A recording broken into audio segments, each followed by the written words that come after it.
बिस्मिल्लाहिर्रहमानिर्रहीम।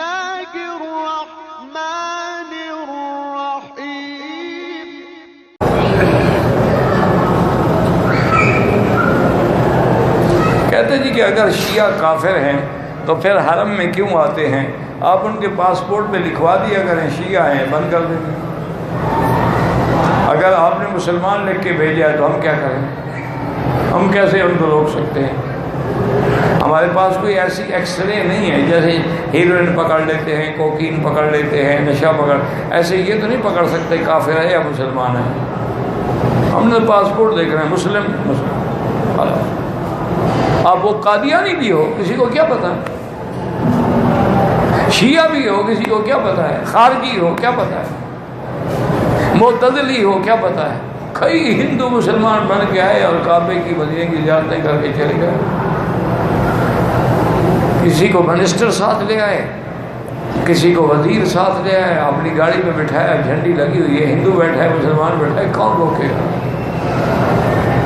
ये हमारा गुनाह है, उनका नहीं है। और दूसरी बात ये भी याद रखो कि लफ्ज़ शिया जिस पे आ जाए वो काफिर हो, ये बात गलत है। काफिर वो हैं जो इस कुरान के मुनकिर हैं। काफिर वो हैं जो सैयदा आयशा सिद्दीका पर अब भी तोहमत लगाते हैं। काफिर वो हैं जो सोहबत सैयदना अबी बकर के मुनकिर हैं। वो तो पक्के काफिर हैं, क्योंकि सिबाबुल मुस्लिम फसूकुन व क़ितालुहु कुफ्र। लेकिन शिया में तो सैकड़ों किस्में हैं, सारे तो काफिर नहीं हैं। तो इसलिए भी उनको मजमूई तौर पे काफिर नहीं कहा जा सकता। बाकी मेरा भाई जो तहरीकें चलती हैं ना, दुआ करो अल्लाह पाक उनके कायदीन को फ़हम अता फरमाए, इल्म अता फरमाए, हिदायत के फैसले अता फरमाए। ठीक है, एक होता है यानी जज्बा। मैंने ख़ुद पूछा था हक नवाज मरहूम से, ज़िंदगी में मेरी एक मुलाकात हुई, वो भी वही उनकी मरहूम की कोशिश से। मैं चनियोट में जलसा भुगत के आ रहा था तो वो बेचारे गाड़ी में मेरे पीछे आ रहे थे। तो उन्होंने मुझे पैगाम दिया टेलीफोन पे कि मैं तो चूँकि मुझे में इश्तिहारी हूँ ना, आपके साथ प्रोटोकॉल है, मैं आपके मिलने के लिए 2 दिन आपके पीछे फिर रहा हूँ, अब इनसे किसी तरह जान छुड़ाएं। वो ज़िले की जब हद आई तो मैं वहाँ से दूसरे ने गाड़ी पकड़ना थी ना जी। मैंने कहा यार मेहरबानी करो, मुझे किसी प्रोटोकॉल की ज़रूरत नहीं है, मेरी मौत का वक्त मुकर्रर है, वो आगे पीछे हो ही नहीं सकता। और फिर मैं ये समझता हूँ कि ये जो स्क्वाड है ना, तो हमारी इज्जत कर रहे हो, ये हमारे मरवाने के लिए बंदोबस्त है। उन्होंने कहा मेरे दुश्मन को क्या पता है, वो जब तुम्हारी सीटियाँ और तुम्हारी गाड़ियों के हाथ सुनता है तैयार होकर खड़ा हो जाता है। बस गाड़ी गुजरी नहीं तो डल किया नहीं, जान छोटी, तुम मरवाने के लिए हमारे आगे चलते हो, कोई हमारी हिफाजत के लिए थोड़ा चलते हो। खैर ऐसे बेचारे नीचे तकरीर करके मैंने जान छुड़वाई अपनी। फिर वो मुझे मिले तो मैंने उनसे कहा, कि भाई एक बात तो ये गलत है कि तुम शिया से भी लड़ते हो और हुकूमत से भी लड़ते हो। दोनों से लड़ने का नतीजा ये है कि तुम बर्बाद हो रहे हो। एक से लड़ो। अगर तुमने शिया से लड़ना है फिर हुकूमत के साथ क्यों लड़ते हो? हुकूमत ने उनको शिया नहीं बनाया, तुम्हें सुन्नी नहीं बनाया। क्योंकि जब तुम्हारा दोनों से मुकाबला होता है तो वो उनका साथ देते हैं, तुम्हारा साथ नहीं देते। मैंने कहा खुदा के लिए मेहरबानी करो। और दूसरा ये है कि हर शिया को मुतलक काफिर कह के उस पर गोली चलाने का हुक्म शरीयत ने दिया है। उसने कहा मक्की साहब आप हमारे, मैंने कहा आप तो अल्लाह के रहम की वजह से आप हमारे बुजुर्ग हैं, वरना तो हमारे साथी हैं, भाई हैं।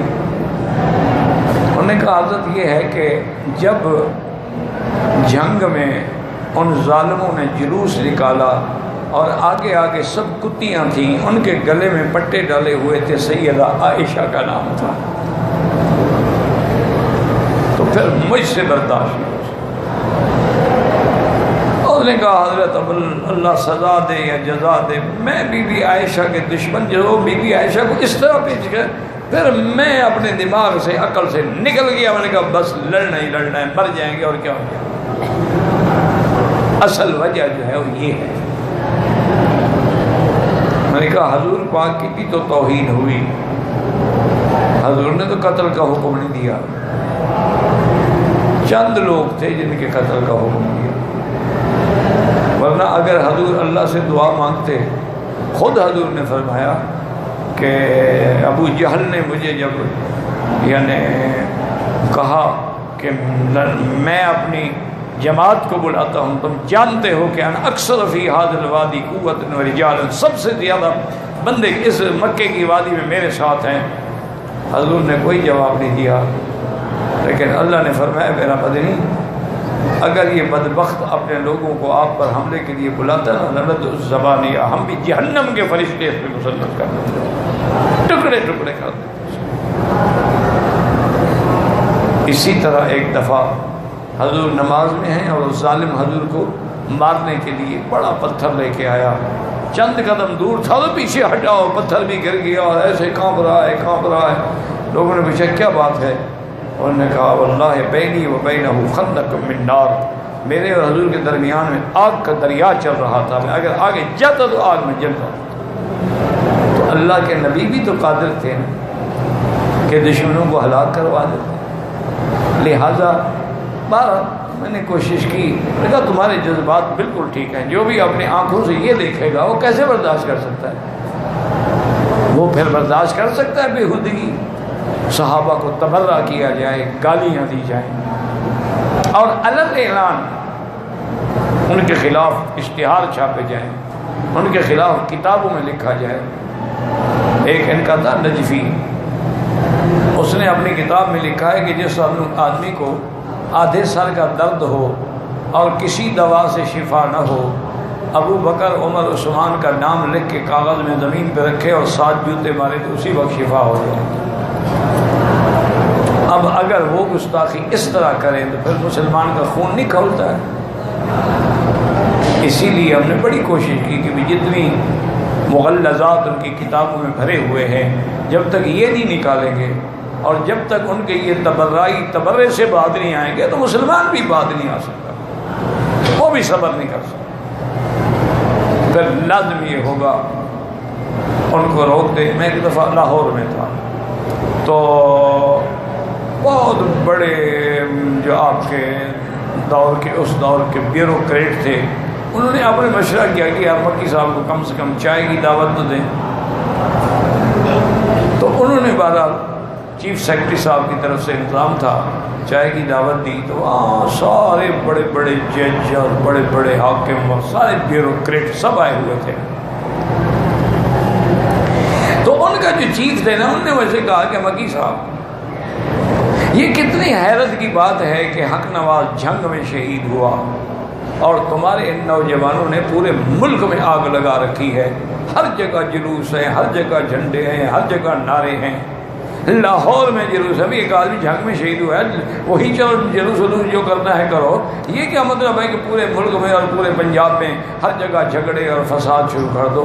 तो इनको तो आप समझाएं, क्योंकि आपके कहने को अल्हम्दुलिल्लाह सारे मानते हैं। अल्लाह का शुक्र है जो बरेलवी हैं वो मुझे चाहे पुष्ट गालियाँ देते हों, लेकिन मैं कोई बात करूँ तो मान लेते हैं बेचारा।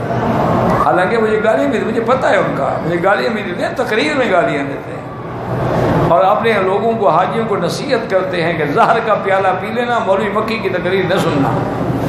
उनको पता है कि ये गया कुरान की बारिश होगी और इसका अकीदा ठीक हो जाएगा, ये जब वापस आएगा तो फिर हमारा नहीं रहेगा।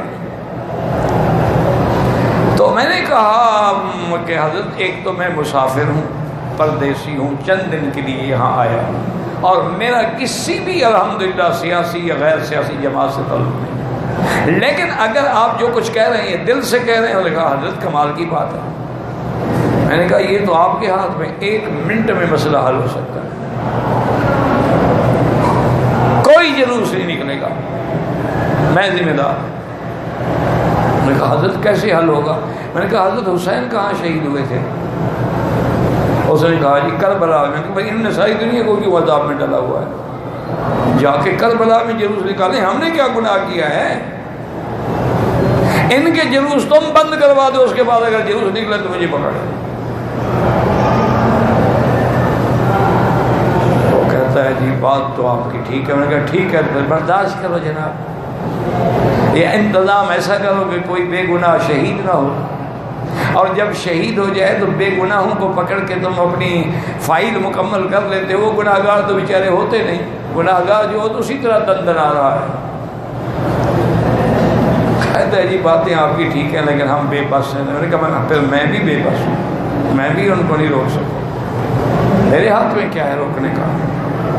तो असल वजूहात ये हैं, लेकिन मेरा मशवरा यही है कि नौजवान सब्र से खाओ, फितने से बचे, फसाद से बच। ऐसे मसला हल हो नहीं सकता। देखो ना, अगर मसले की हल की कोई उम्मीद होती, ये यानी शीयत जो है ये हज़रत पैदा तो हज़रत उमर के ज़माने में हो गए थे, लेकिन ज़ोर आया इनके पास हज़रत उस्मान के ज़माने में, अब्दुल्लाह इब्न सबा। उस वक्त से लेकर आज तक शिया ख़त्म हो गया, तो और बढ़ रहे हैं।